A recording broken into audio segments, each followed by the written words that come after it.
Ndagusuje kandi nkwifurije ibihe byiza cyane wowe wahisemo gukurikira Itabaza TV. Aka kanya ndizera ko umeze neza cyane kandi ukomeje kugira amahoro n'amahirwe mu byo ukora byose. Yo gusuza nitwa Samisa Lensite. Birashoboka ko yenda utamerewe neza, ihangane ukomere ushikame urwane kigabo nyine mwisi. Uyu munsi yo bimeze neza abantu turishima, uyu munsi yo bimeze nabi ejo tukababara, ariko nyine mwisi niko bigenda. Ubundi abahanga bavuga ko ubuzima nyine ari imvange kandi ari ugusimburana kwa hato na hato kw'ibyiza n'ibibi. Rero niba umeze neza Imana ishimwe cyane, ariko niba unameze nabi nabwo ukomeze kwihangana, ukomeze no gushimira Imana no gushinyiriza, kuko uyu munsi imvura ishobora kubigwa, ejo izuba rikava, uyu munsi ushobora kuba uri mu mwijima, ariko noneho ejo izuba rikazakurasira rwose ukamurikirwa. Ndakwifuriza rero ukomeze kose by'umwihariko kugira amahoro yo mu mutima, amahoro atangwa n'Imana. Ndi ku kinyamakuru cyitwa The Sun. Iki ni ikinyamakuru cyo mu Bwongereza, aho rero zimwe mu nkuru zikomeje gukwirakwira hirya no hino ku isi. Hari inkuru ivuga ko umukinnyi rwose witwa Sylvain Wana yamaze gusezera mu ikipe yakinagamo ku myaka 22 amaze, kubera ko atagishaka gukora gahunda zose zifitanye isano n'imikino na football. Iyi mikino rero ikaba yaba ari ku munsi nk'uko inkuru igaragara kuri iki kinyamakuru cyitwa The Sun. Ni ikinyamakuru cyo mu Bwongereza.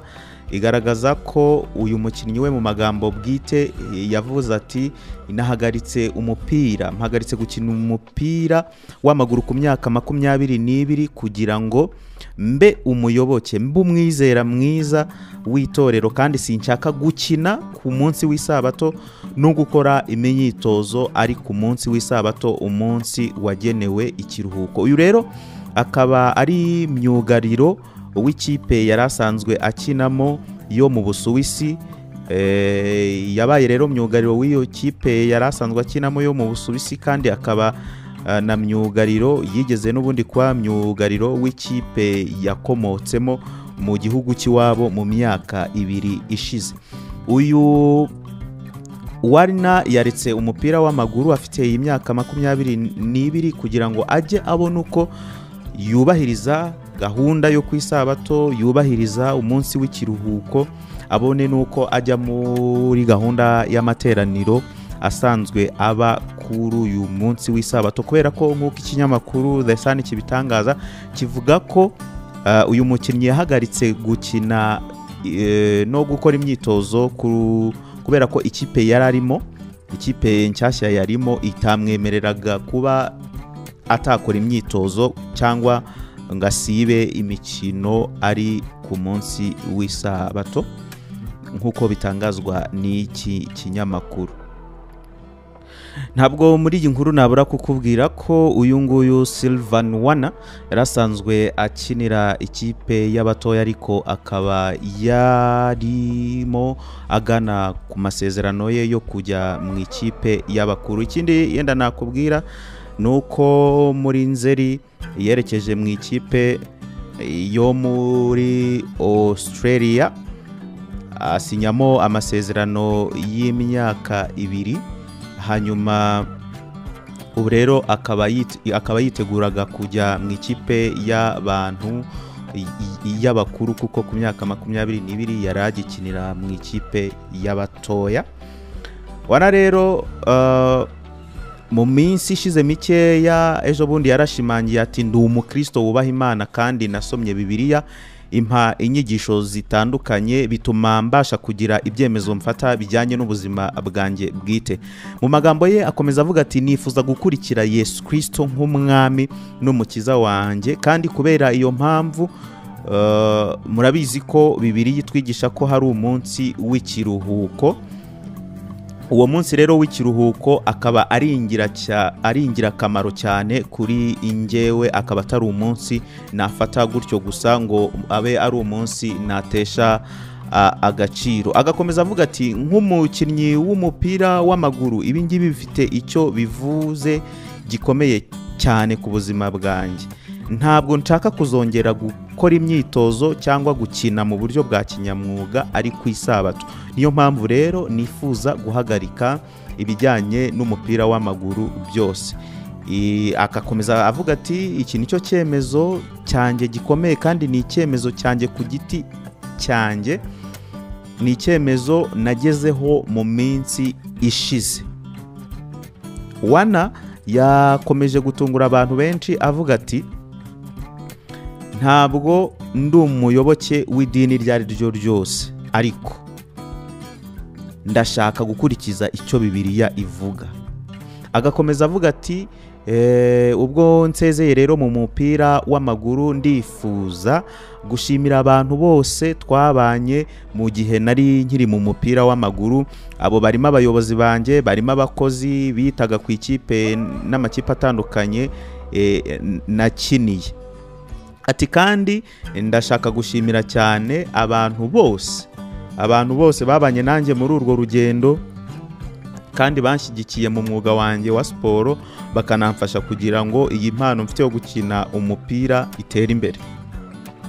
Uyu mukinnyi rero turimo kuvugaho tunagana ku musozo w'ibimuvugwaho, hanyuma tukaza tureba ku ukwizera uko ariko muri rusange gushobora kuba kwanamuteye gufata ibi byemezo. Icyo nakubwiraho nuko yagaragaye inshuro zirenga 5 mu ikipe ya Linz, kandi akaba yarabaye umukinnyi wo ku rwego rwo hejuru mu makipe 12 yo mu gihugu cya Australia.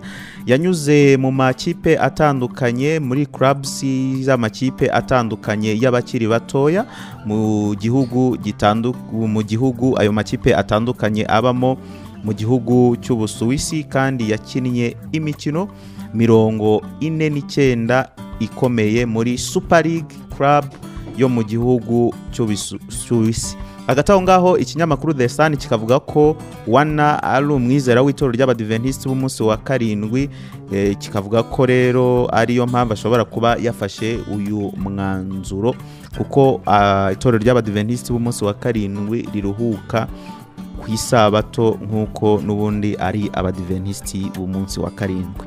Uku kwizera kwabashishije uyu mugabo gufata ibi byemezo, nako si n'umugabo, aracyari umujene, aracyari mutoya. Ni kwizera ki? Reka dusobanukirwe kwizera ni iki.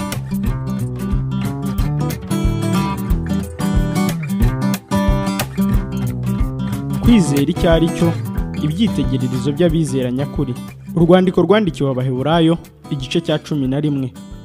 Kwizera ni ukumenya rwose ibyiringirwa udashidikanya ko bitazaba, kandi niko kuduhamiriza ibyo tutareba ko ari iby'ukuri.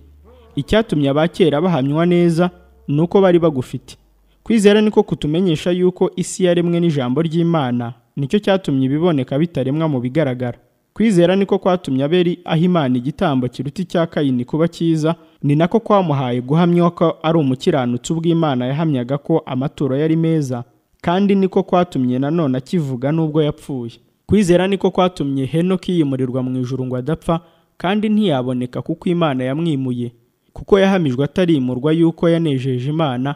Ariko utizera ntibishoboka ko ayinezeza, kuko uwegera Imana akwiriye kwizera yuko iriho, ikagororera abayishaka. Kwizera niko kwatumye Nowa atinya Imana amaze kuburirwa nayo iby'ibitaraboneka, akabaza inkuge yo gukiza abo mu nzu ye, ariyo yacishije iteka ry'abari mu isi, aragwa gukiranuka kuzanwa no kwizera. Kwizera niko kwatumye Aburahamu yumvira Imana imuhamagariye kujya aho yari agiye kuragwa, nuko agenda atazi yajya. Kwizera niko kwatumye abo umusuke mu gihugu yasezeranijwe, akaba nk'umushyitsi muri cyo, akabana mu ihema na Isaka na Yakobo, abaraganywe nawe ibyo byasezeranijwe, kuko yategerezaga umudugudu wubatswe ku rufatiro uw'Imana yubatse ikawurema. Kwizera niko kwatumye na Sara abashishwa gusama inda nubwo yari acuze, kuko yatekereje ko iyasezeranije ariyo kwizerwa. Ni nacyo cyatumye umuntu umwe, kandi uwo yari ameze nk'intumbi, akomokwaho n'abangana n'inyenyeri zo ku ijuru kuba benshi, kandi bangana n'umusenyi uri mu kibaya cy'inyanja utabarika. Abo bose bapfuye bakizera batarahabwa ibyasezeranijwe, ahubwo babiroraga biri kure cyane bakabyishimira, bakavuga ko ari abashyitsi n'abimukira mu isi. Abavuga batyo baba berekana yuko bashaka gakondo. Iyo baba barakumbuye iyo bavuyemo, baba barabonye uburyo bwo gusubirayo. Ariko noneho barashaka gakondo irusha icyo gihugu kuba cyiza, ariyo yo mu ijuru. Nicyo gituma Imana idakorwa n'isoni zo kwitwa Imana yabo, kuko yabiteguriye umudugudu. Kwizera niko kwatumye Aburahamu atamba Isaka ubwo yageragezwaga. Kandi dore uwasezeranijwe ibyasezeranijwe yari agiye gutamba umwana we w'ikinege, uwo yabwiwe ibye ngo kuri Isaka niho urubyaro ruzakwitirirwa. Kuko yibwiye yuko Imana ibasha ndetse kuzura n'abapfuye, nicyo cyatumye amugarurirwa nk'uzutse. Kwizera niko kwatumye Isaka ahesha Yakobo na Esawu imigisha y'ibizaba. Kwizera niko kwatumye Yakobo ubwo yari agiye gupfa ahesha imigisha abana ba Yozefu bombi, agasenga yishingikirije ku ipfundo ry'inkoni ye. Kwizera niko kwatumye Yozefu ubwo yari agiye gupfa yibuka ibyo kuva muri Egiputa kw'Abisirayeli, agategeka iby'amagufwa ye. Kwizera niko kwatumye Mose ahishwa n'ababyeyi be amezi 3 amaze kuvuka, kuko babonye ako kana ko ari keza ntibatinye itegeko ry'umwami. Kwizera niko kwatumye Mose ubwo yari amaze gukura yanga kwitwa umuhungu w'umukobwa wa Farawo, ahubwo agahitamo kurengananywa n'ubwoko bw'Imana, abirutisha kumara umwanya yishimira ibinezeza by'ibyaha, kuko yatekereje yuko gutukwa bamuhora Kristo ari ubutunzi buruta bw'Abanyegiputa babitse bwose, kuko yatumbiraga ingororano azagororerwa. Kwizera niko kwatumye ava muri Egiputa ntatinye umujinya w'umwami, kuko yihanganye nk'ureba itaboneka. Kwizera niko kwatumye arema Pasika no kuminjagira amaraso, kugira ngo urimbura abana b'imfura atabakoraho. Kwizera niko kwatumye baca mu nyanja itukura nk'abaca ku musozi. Abanyegiputa nabo babigerageje bararengerwa. Kwizera niko kwatumye inkike z'amabuye z'i Yeriko ziriduka bamaze kuzizenguruka iminsi 7. Kwizera niko kwatumye Marayu wa Rahabu atarimburanwa n'abatumviye Imana, kuko yakiranye abatasa amahoro. Mbese mvuge kindi ki?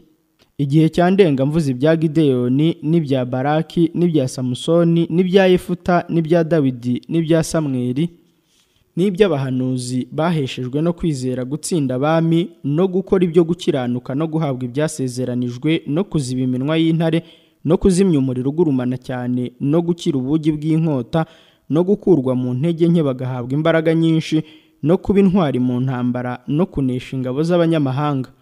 Abagore bahabwaga abo bapfushije bazutse, abandi bakicishwa inkoni ntibemere kurokorwa, kugira ngo bahabwe kuzuka kurushaho kuba kwiza.